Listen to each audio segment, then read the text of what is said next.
All right, let's talk about honesty for a second. I saw a story down in Oklahoma City where a girls basketball team was awarded a district championship for a game they actually didn't win. Scorekeeping was wrong. And this didn't sit right with the coach. He actually went back and reviewed the tape and realized that his team had indeed lost the game.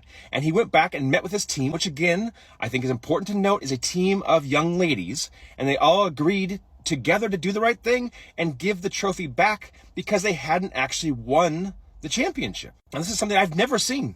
In all the years I've played sports, never once have I seen it incentivized or even valued that men should tell the truth in competitive arenas when there is a hierarchy of authority in place. What do I mean by that? Well, if we are like self-policing, it's a pickup game, people are incentivized to tell the truth. But when there's an official referee or official scorekeeper, the idea is, well, if they make the wrong call against you, argue it. But if they make the wrong call in your favor, shut up.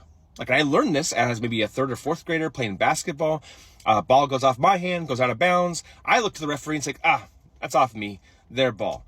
The referee had already made a call. Ball was going to be awarded to the other team until I told the truth, and then possession switched.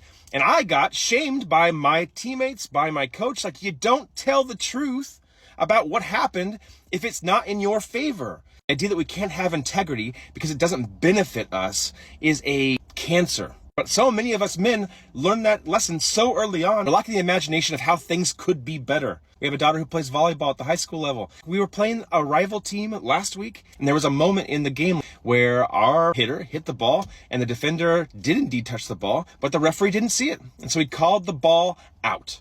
And our player looked at the referee and said, did you see a tip? And he said, I didn't. But you know who did? The player who tipped the ball. She was honest. She looked right at the referee and she's like, yeah, I tipped it. It's off me. It's their ball. And the referee changed his call because somebody had the audacity to tell the truth. And I remember as a man and as a parent, even though this call was now going in favor of our team, thinking ooh, that doesn't feel right. Don't tell the truth because it's not going to be reciprocated. People aren't going to play fair in life. And that is a tell of the way I was raised, that was my gut instinct.